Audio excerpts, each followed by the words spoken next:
It's a chilling thought. They shattered an empire not with overwhelming armies, but with the echo of a forgotten age, proving that even the most dominant military force is vulnerable when fighting ghosts of the past. The men who had mastered the open steppe, whose lives were defined by mobility and vast horizons, found themselves screaming, trapped, and drowning in a silence they simply could not comprehend, because nature itself had turned against them. Imagine the sound that followed the sudden submersion. First, the ice tearing violently like canvas, and then the sickening hiss of fire meeting frozen water. A contradiction that defied everything the soldiers knew about the northern world. What happens when the world's most feared conqueror, a man who believes his mandate is divine, is told by his own priests and shamans that he is no longer fighting men, but demons and spirits summoned by northern sorcerers?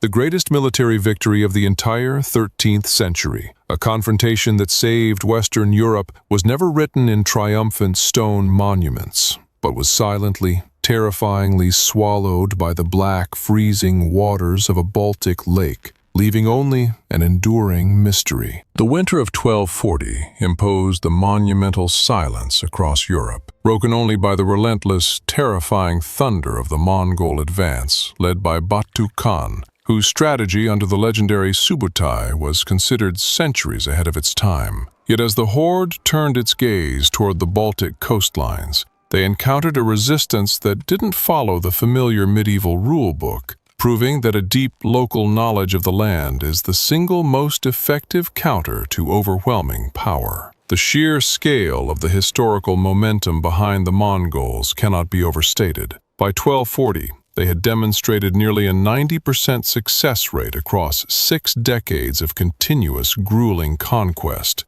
arriving near the Baltic Sea with 20,000 hardened troops who expected to see terror, not the calculated strategy adopted by the small, seemingly outdated settlements of Viking inheritors who had been watching the Mongol machine and interpreting its fatal flaws. The official Mongol chronicles, meticulous in their listing of conquered cities and tribute received, contain a deliberate and strange excision concerning this specific northern frontier, suggesting not merely a military defeat, but a deep psychological wound that threatened the very narrative of invincibility the Khans relied upon, compelling us to ask, what specific horror did they witness that the Khans tried to erase from history? The core of the Mongol strength lay in the vast, open theater of the steppe, where their composite bows and feigned retreat maneuvers were unchallenged. But as they pursued the smaller Viking forces deeper into the Baltic region,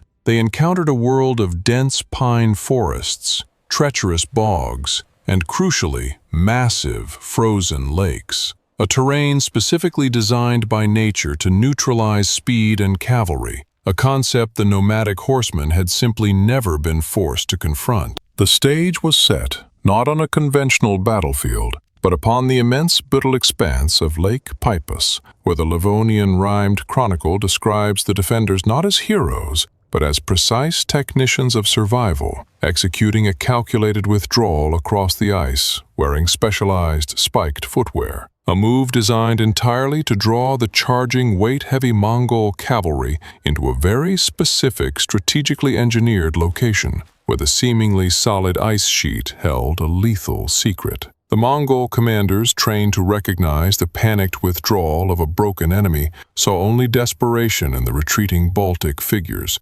ordering the full, thunderous charge, thousands of pounds of horse and armored warrior accelerating into a concentrated lethal mass, a disastrous error where their primary strength, massed cavalry, was about to become their catastrophic weakness. Concentrating weight, momentum, and strategic certainty onto a point the Viking scouts knew could only sustain so much pressure before the natural laws of physics intervened and shattered the illusion of stability. The sound, according to chroniclers, was not a simple crack, but a deafening, violent rending, like the earth itself had split, as the structural integrity of the frozen surface failed catastrophically under the combined weight of the charging thousands, plunging the heavily armored Mongol cavalry instantly into water barely above freezing, a temperature that promised immediate hypothermia and a swift, brutal end at the hands of the non-negotiable cruelty of the northern winter. Imagine the sheer terror of that sudden submersion,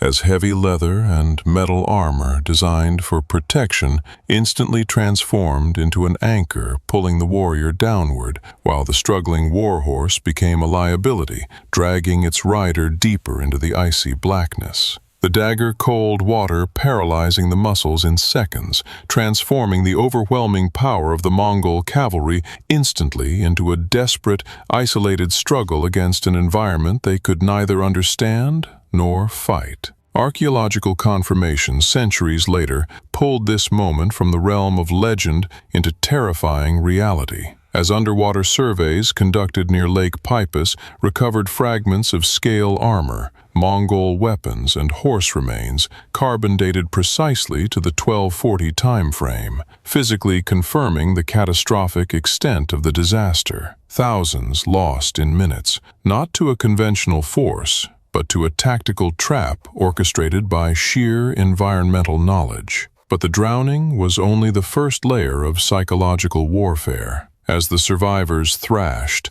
trying to reach the solid edges of the ice sheet, the Baltic defenders deployed a weapon so alien to the Mongol experience that it fundamentally fractured their worldview, throwing small pottery vessels onto the water, which, upon shattering, released a thick, oily liquid that immediately spread across the freezing surface and then was set ablaze. The Mongols had defeated the greatest military powers of Asia and Europe. Yet they had never encountered an incendiary weapon that specifically burned on water, likely a form of Greek fire, a medieval napalm that refused to be extinguished by the freezing water, which only served to spread the flames faster, instantaneously transforming the lake into a swirling, liquid hell. The shock transcended simple military defeat and entered the realm of the supernatural, because within their shamanic framework, an enemy who could command both the absolute cold of the ice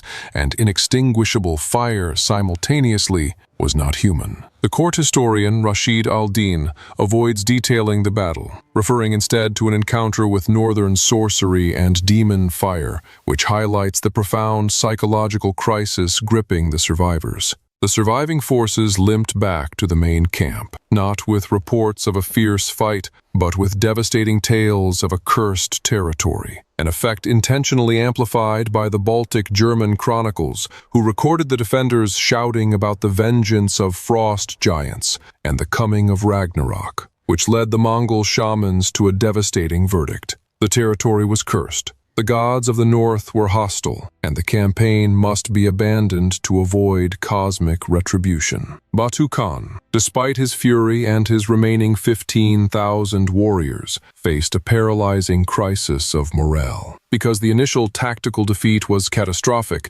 estimated casualties were high, but the subsequent psychological fracture meant his men were no longer fighting a human enemy. Yet the Khan was too proud to simply retreat, ordering a deep pursuit, committed to destroying the few hundred barbarians hiding inland and restoring the honor of the Mongol banner. The defenders, knowing their initial victory was based on a single strategic moment, evaporated into the dense Baltic forests, initiating the second phase of their tactical genius, the transition from environmental destruction to specialized guerrilla warfare, an operational nightmare for the Mongols, whose entire doctrine was built on the open field and coordinated cavalry charges, forcing the cavalry into a dense, sun-starved world where visibility was limited to a few yards. Imagine the Mongol warrior dismounted, encased in armor that was now a heavy burden, attempting to navigate a landscape of impenetrable brush and tangled undergrowth, their supplies limited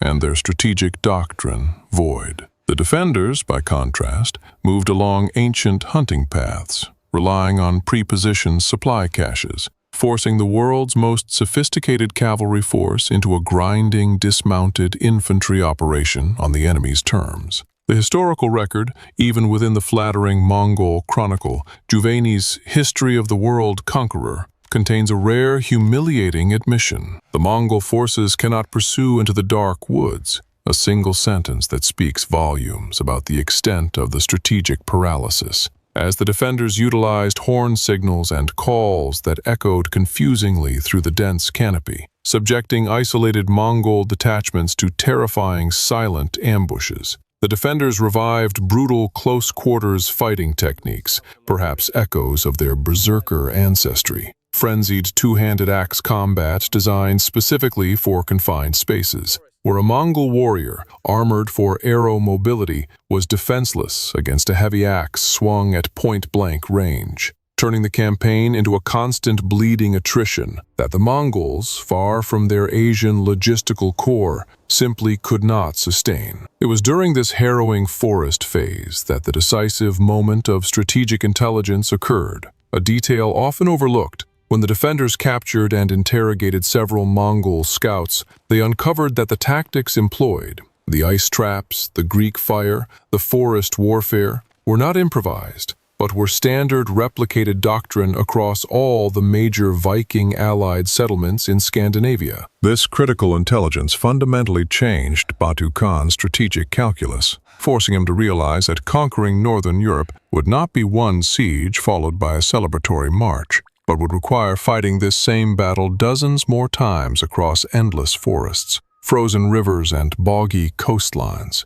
A cost-benefit analysis that rendered the conquest untenable and led to the inevitable question: how did this small tactical detail save the rest of the continent? In 1241, Batu Khan issued a carefully worded report back to the Great Khan, framing the withdrawal not as a defeat but as a strategic pivot, deeming the northern kingdoms unprofitable and shifting the focus south and east toward the greater spoils of the Middle East and China, allowing the few hundred Baltic defenders to unintentionally act as the crucial shield of Western Europe, diverting the greatest military force the medieval world had ever seen. Had the Mongols pressed through, the trajectory of Western civilization would have been unrecognizably altered, as France, Germany, and the fractured Holy Roman Empire would have been next, their outdated heavy cavalry easily dismantled, jeopardizing the cultural and intellectual infrastructure that would later give rise to the Renaissance, all saved by a handful of men who fundamentally refused to fight conventionally. The story of this battle was deliberately obscured because it violated the central tenets of power for both sides. The Mongols could not admit that their divine mandate was broken by a strategic ambush, while later European accounts often inflated the tale into mythological sagas, attributing the victory to northern gods, thereby dismissing the precise tactical brilliance that actually achieved the impossible. The recovery of the 1,240 artifacts, the armor fragments and weaponry found beneath Lake Peipus, served as the historical anchor proving that the obscure chronicles were terrifyingly real. Furthermore, subsequent genetic studies of Baltic populations show unexpected markers of Mongol DNA, suggesting that some survivors were integrated and absorbed into the local populations after the fighting ceased. A strangely quiet and human footnote to a story of elemental violence. This examination of the 13th century Baltic defense